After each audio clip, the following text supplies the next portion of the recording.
Namo Buddhaya. Halo semua, perkenalkan nama saya Jusalin dengan nomor pokok mahasiswa 2141003 dari kelas 1 BUMD Universitas Internasional Batam. Hari ini saya akan menceritakan riwayat Sang Buddha kepada adik saya. Saya Michael Alexander. Orang tua dari Pangeran Siddhartha, ayahnya yaitu Raja Suddhodana yang merupakan seorang ksatria pimpinan Ganaraja Sakya yang disebut Raja. Dalam bahasa Pali, istilah ini bisa berarti kepala suku, pemimpin, atau gubernur.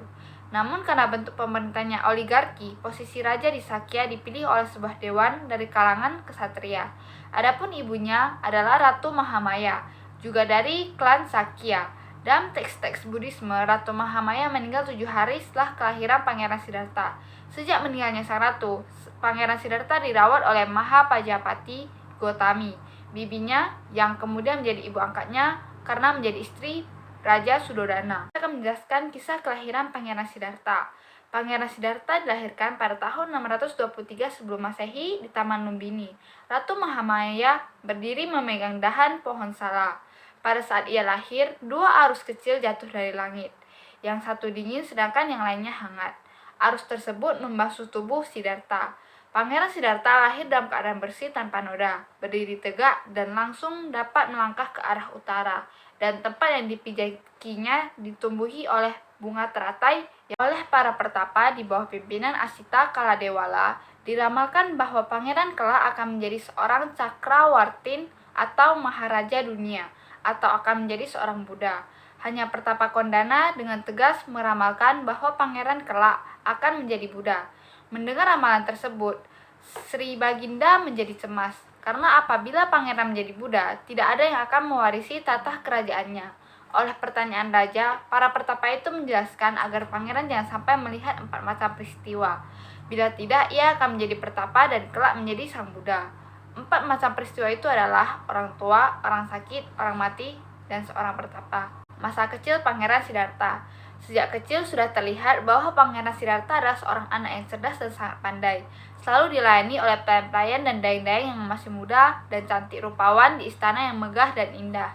Pada saat berusia 7 tahun, Pangeran Siddhartha mempunyai 3 kolam bunga teratai, yaitu yang pertama kolam bunga teratai berwarna biru atau upala, yang kedua kolam bunga teratai berwarna merah atau paduma, yang ketiga kolam bunga teratai berwarna putih atau pundarika.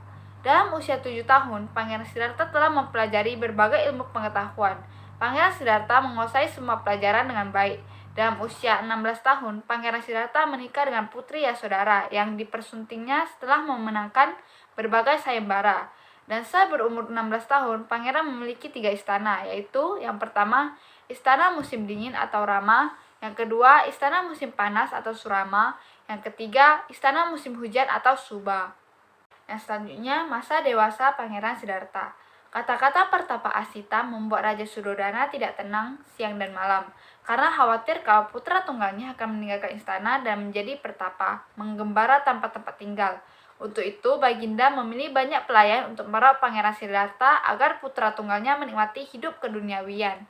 Segala bentuk penderitaan berusaha disingkirkan dari kehidupan Pangeran Siddhartha, seperti sakit, umur tua, dan kematian, sehingga pangeran hanya mengetahui kenikmatan duniawi. Suatu hari, Pangeran Siddhartha meminta izin untuk berjalan di luar istana, di mana pada kesempatan yang berbeda dilihatnya 4 kondisi yang sangat berarti, yaitu orang tua, orang sakit, orang mati, dan orang suci.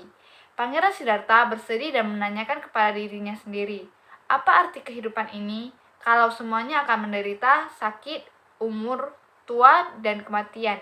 Lebih-lebih mereka yang minta pertolongan kepada orang yang tidak mengerti, yang sama-sama tidak tahu dan terikat dengan segala sesuatu yang sifatnya sementara ini.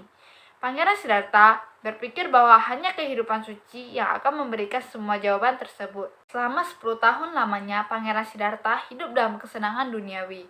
Pergolakan batin Pangeran Siddhartha berjalan terus sampai berusia 29 tahun, tepat pada saat putra tunggalnya Rahula lahir. Pada suatu malam, Pangeran Siddhartha memutuskan untuk meninggalkan istananya dengan ditemani oleh kusirnya Chana. Tekadnya telah bulat untuk melakukan pelepasan agung dengan menjalani hidup suci sebagai pertapa. Setelah itu, Pangeran Siddhartha meninggalkan istana, keluarga, kemewahan untuk pergi berguru, mencari ilmu sejati yang dapat membebaskan manusia dari usia tua, sakit, dan mati. Pertapa Siddhartha berguru kepada Alara Kalama dan kemudian kepada Udaka Ramaputta, tetapi tidak merasa puas karena tidak memperoleh yang diharapkannya. Kemudian dia bertapa menyiksa diri dengan ditemani 5 orang pertapa. Akhirnya dia juga meninggalkan cara yang ekstrim itu dan bermeditasi di bawah pohon Bodhi untuk mendapatkan penerangan agung. Kemudian yang selanjutnya masa pengembaraan. Di dalam pengembaraannya, Pertapa Gautama mempelajari latihan pertapaan dari Pertapa Bagawa dan kemudian memperdalam cara bertapa dari 2 pertapa lainnya, yaitu Pertapa Alarakalama dan Pertapa Udraka Ramaputra. Namun setelah mempelajari cara bertapa dari kedua gurunya tersebut, tetap belum ditemukan jawaban yang diinginkannya. Sehingga sadarlah Pertapa Gautama bahwa dengan cara bertapa seperti itu tidak akan mencapai pencerahan sempurna. Kemudian Pertapa Gautama meninggalkan kedua gurunya dan pergi ke Magadha untuk melaksanakan bertapa menyiksa diri di hutan Uruwela di tepi sungai Nandranjana atau Naranjara yang mengalir dekat hutan Gaya. Walaupun telah melakukan bertapa menyiksa diri selama 6 tahun di hutan Uruwela, tetap Pertapa Gautama belum juga dapat memahami hakikat dan tujuan dari hasil pertapaan yang dilakukannya tersebut. Pada suatu hari dalam pertapaannya, Pertapa Gautama kedatangan seorang roh atau pemusik atau gandarwa yang kemudian melantunkan sebuah syair. Kemudian yang selanjutnya masa pengembaraan. Di dalam pengembaraannya, Pertapa Gautama mempelajari latihan pertapaan dari Pertapa Bagawa dan kemudian memperdalam cara bertapa dari 2 pertapa lainnya, yaitu Pertapa Alarakalama dan Pertapa Udraka Ramaputra. Namun setelah mempelajari cara bertapa dari kedua gurunya tersebut, tetap belum ditemukan jawaban yang diinginkannya. Sehingga sadarlah Pertapa Gautama bahwa dengan cara bertapa seperti itu tidak akan mencapai pencerahan sempurna. Kemudian Pertapa Gautama meninggalkan kedua gurunya dan pergi ke Magadha untuk melaksanakan bertapa menyiksa diri di hutan Uruwela di tepi sungai Nandranjana atau Naranjara yang mengalir dekat hutan Gaya. Walaupun telah melakukan bertapa menyiksa diri selama 6 tahun di hutan Uruwela, tetap Pertapa Gautama belum juga dapat memahami hakikat dan tujuan dari hasil pertapaan yang dilakukannya tersebut. Pada suatu hari dalam pertapaannya, Pertapa Gautama kedatangan seorang roh atau pemusik atau gandarwa yang kemudian melantunkan sebuah syair. Bila senar kecapi ini dikencangkan, suaranya akan semakin tinggi. Kalau terlalu dikencangkan, putuslah senar kecapi ini dan lenyaplah suara kecapi itu. Bila senar kecapi ini dikendorkan, suaranya akan semakin merendah. Kalau terlalu dikendorkan, maka lenyaplah suara kecapi itu. Nasihat tersebut sangat berarti bagi Pertapa Gautama yang akhirnya memutuskan untuk menghentikan tapanya, lalu pergi ke sungai untuk mandi. Badannya yang telah tinggal tulang hampir tidak sanggup untuk menopang tubuh Pertapa Gautama. Seorang wanita bernama Sujata memberi Pertapa Gautama semangkuk susu. Badannya dirasakannya sangat lemah dan maut hampir saja merenggut jiwanya. Namun dengan kemauan yang keras membaja, Pertapa Gautama melanjutkan samadinya di bawah pohon Bodhi atau Asata di hutan Gaya. Sambil berprasetya, meskipun darahku mengering, dagingku membusuk, tulang belulang jatuh berserakan, tetapi aku tidak akan meninggalkan tempat ini sampai aku mencapai pencerahan sempurna. Perasaan bimbang dan ragu melanda diri Pertapa Gautama. Hampir saja dia putus asa menghadapi godaan Mara, dewa penggoda yang dahsyat. Dengan kemauan yang keras membaja dan dengan keyakinan yang teguh kukuh, akhirnya godaan Mara dapat dilawan dan ditaklukkannya. Hal ini terjadi ketika bintang pagi memperlihatkan dirinya di ufuk timur. Pertapa Gautama telah mencapai pencerahan sempurna dan menjadi Samyak Sambuddha atau Sama Sambuddha tepat pada saat bulan purnama Sidhi pada bulan Waisak ketika ia berusia 35 tahun. Menurut versi Buddhisme Mahayana 531 sebelum Masehi pada hari ke-8 bulan ke-12, menurut kalender lunar versi WFB pada bulan Mei tahun 588 sebelum Masehi.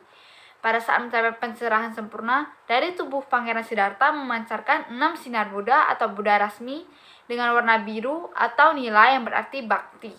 Kuning atau pita mengandung arti kebijaksanaan dan pengetahuan. Merah atau lohita yang berarti kasih sayang dan belas kasih. Putih atau awadata mengandung arti suci. Jingga atau mangasta berarti semangat dan campuran sinar tersebut yaitu Prabhaswara. Yang selanjutnya adalah penyebaran ajaran Buddha. Setelah mencapai pencerahan sempurna, Pertapa Gautama mendapatkan gelar kesempurnaan, yang antara lain Buddha Gautama, Buddha Sakyamuni, Tathagata atau yang artinya ia yang telah datang, ia yang telah pergi, Sugata atau yang maha tahu, Bagawa atau yang agung, dan sebagainya. 5 pertapa yang mendampinginya di hutan Uruwela merupakan murid pertama Buddha yang mendengarkan khotbah pertamanya, yaitu Dhamma Cakkappavattana, di mana beliau menjelaskan mengenai jalan tengah yang ditemukannya, yaitu 8 ruas jalan kemuliaan, termasuk awal khotbahnya yang menjelaskan 4 kebenaran mulia. Buddha Gautama berkelana menyebarkan Dharma selama 45 tahun lamanya kepada umat manusia dengan penuh cinta kasih dan kasih sayang, hingga akhirnya mencapai usia 80 tahun saat ia menyadari bahwa 3 bulan lagi ia akan mencapai parinibbana. Buddha dalam keadaan sakit terbaring di antara 2 pohon sala di Kusinara, memberikan khotbah Dharma terakhir kepada siswa-siswanya. Lalu parinibbana, versi Buddhisme Mahayana, 486 sebelum Masehi pada hari ke-15 bulan kedua kalender lunar, versi WFB pada bulan Mei 543 sebelum Masehi. Seorang tabib pribadi dan pengikutnya yang setia, yaitu Jiwaka, merawat sang Buddha pada masa sakitnya. Sifat agung Buddha. Seorang Buddha memiliki cinta kasih atau maitri atau metta, dan kasih sayang atau karuna. Jalan untuk mencapai kebudaan ialah dengan melenyapkan ketidaktahuan atau kebodohan batin yang dimiliki oleh manusia. Pada waktu Pangeran Siddhartha meninggalkan kehidupan duniawi, ia telah mengikrarkan 4 prasetya yang berdasarkan cinta kasih dan kasih sayang yang tidak terbatas, yaitu yang pertama, berusaha menolong semua makhluk. Yang kedua, menolak semua keinginan nafsu keduniawian. Yang ketiga, mempelajari, menghayati, dan mengamalkan dharma. Yang keempat, berusaha mencapai pencerahan sempurna. Buddha Gautama pertama melatih diri untuk melaksanakan amal kebajikan kepada semua makhluk dengan menghindarkan diri dari 10 tindakan yang diakibatkan oleh tubuh, ucapan, dan pikiran, yaitu yang pertama tubuh atau kaya, seperti pembunuhan, pencurian, perbuatan zina. Yang kedua ucapan atau waci, yaitu contohnya penipuan, pembicaraan fitnah, pengucapan kasar, atau percakapan tiada manfaat. Yang ketiga pikiran atau mano, yaitu contoh perbuatannya kemelekatan, niat buruk, dan kepercayaan yang salah. Cinta kasih dan kasih sayang seorang Buddha adalah cinta kasih untuk kebahagiaan semua makhluk, seperti orang tua mencintai anak-anak dan mengharapkan berkah tertinggi terlimpah kepada mereka. Akan tetapi terhadap mereka yang menderita sangat berat atau dalam keadaan batin gelap, Buddha akan memberikan perhatian khusus. Dengan kasih sayangnya, Buddha menganjurkan supaya mereka berjalan di atas jalan yang benar, dan mereka akan dibimbing dalam melawan kejahatan, hingga tercapai pencerahan sempurna. Sebagai Buddha, dia telah mengenal semua orang dan dengan menggunakan berbagai cara, dia telah berusaha untuk meringankan penderitaan banyak makhluk. Buddha Gautama mengetahui sepenuhnya hakikat dunia. Ia menunjukkan tentang keadaan dunia sebagaimana adanya. Buddha Gautama juga mengajarkan agar setiap orang memelihara akal kebijaksanaan sesuai dengan watak, perbuatan, dan kepercayaan masing-masing. Ia tidak saja mengajarkannya melalui ucapan, akan tetapi juga melalui perbuatan.